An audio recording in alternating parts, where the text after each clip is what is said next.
If you've been procrastinating lately and don't know what to do about it, then stay tuned because in this video, I'm going to share my secret for beating procrastination.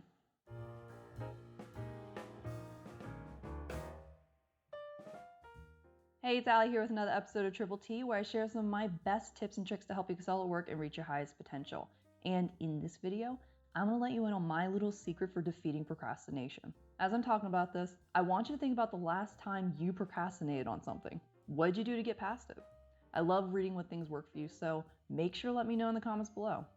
Otherwise, sit back, relax, and grab a drink, and I'll get started. The reason why I wanted to cover this topic is because, I don't remember how or even why this came up, but I remember this one time in class, it was beginning of the semester, and I had students meet up with their teams to talk about the class project. Now, during this, I try very hard not to eavesdrop in their conversations, but when you're stuck in a tiny room with 30 plus students, you're going to hear something whether you want to or not.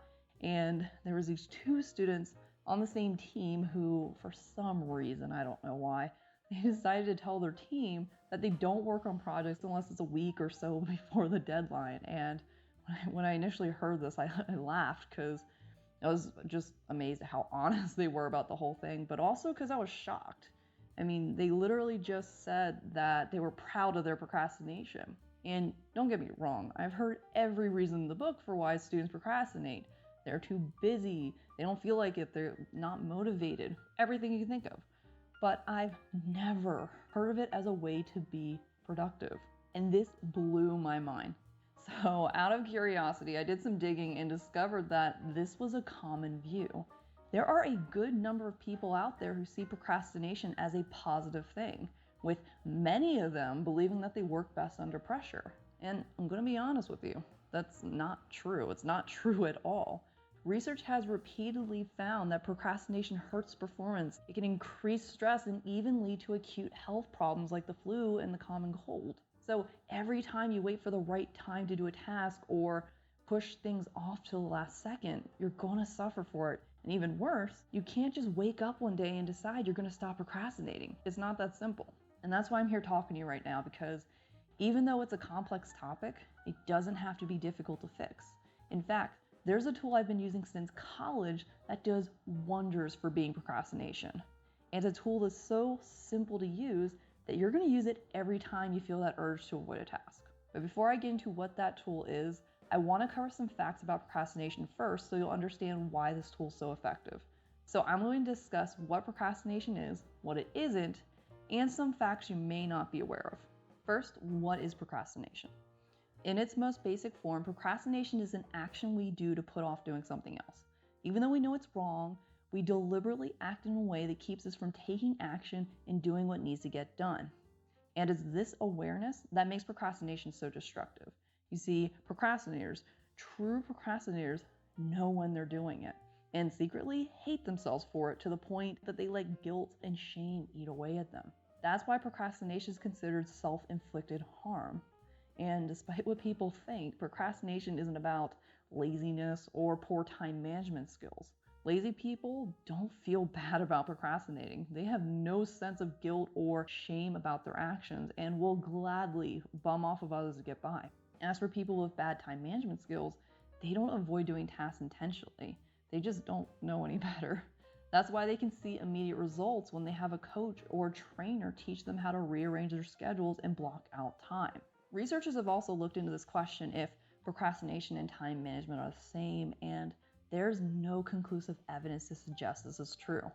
But what we do know is that your emotions play a huge role in procrastination. You see, when you come across stressful situations that make you uncomfortable, or when you have to do a task that's difficult or boring to do, the amygdala, which is the emotional processor in your brain, is going to process this information as a sort of fear or negative emotion. As a result, the amygdala is going to perceive the situation or task as a threat. And what it does is going to signal to the rest of your body that this is a threat, which will create a fight or flight response. That's why people procrastinate. They're acting out on their flight response. So the best way to think of procrastination is as a coping mechanism. It protects you against negative emotions you have when doing unpleasant tasks. And because it can help you feel better the moment you walk away, you're in a sense being treated to an emotional form of instant gratification. This is what's known as a present bias. And let me explain. A present bias is our tendency to prioritize our short-term present needs above our future long-term needs. So if you were to have different versions of yourself, a present version and a future version, you're going to be more attached and connected to your current self because it's the most relatable version of you at the moment. On the other hand, you're not going to have that connection to your future self. Not only is it a distant version of yourself that you haven't even met yet, but oftentimes people assume that their future self is going to be a better, upgraded version of their current self. So in a sense, your future self is no different than a stranger. And because of this psychological distance, we don't feel the need or motivation to think about the problems of our future self. So if you've ever wondered why we can't magically stop procrastinating when we want to, this is why. We're not wired that way. So what do you do when you have that urge to avoid a task? When you want to put off checking your inbox, delay filling out documentations, or wait to replace old equipment? You need to balance the needs of your current and future self. Procrastination isn't about getting off your ass and doing something or making tweaks to your schedule. It's about catering to your emotions and lowering your resistance towards a task. And I have this neat little tool that does wonders for achieving this. And all you have to do is remember the simple phrase: when a task makes you want to run, make it short, sweet, and a little fun. Let me repeat that. When a task makes you want to run, make it short, sweet, and a little fun. What this does is it reminds you that there are always 3 scientifically backed actions you can take to beat procrastination. You can shorten the task, sweeten the deal, or make it fun. And I'll explain what I mean for each of these. For shortening the task, you want to break down the task into micro tasks. These are tasks that are so quick and easy to do that there are no excuses why it can't be done. So, say you've been avoiding going through your inbox. You get hundreds of emails a day, and the last thing you want to do is sort through them all. What you can do is break this task down into smaller chunks. Instead of going through your email for 2 hours straight, break it up into 4 30-minute intervals. That way you're still getting your work done, but you're not banging your head as you do it. Another thing you can do is sweeten the deal. This is where you attach a positive outcome to the task you're trying to do. So say you've been putting off some paperwork you need to fill out.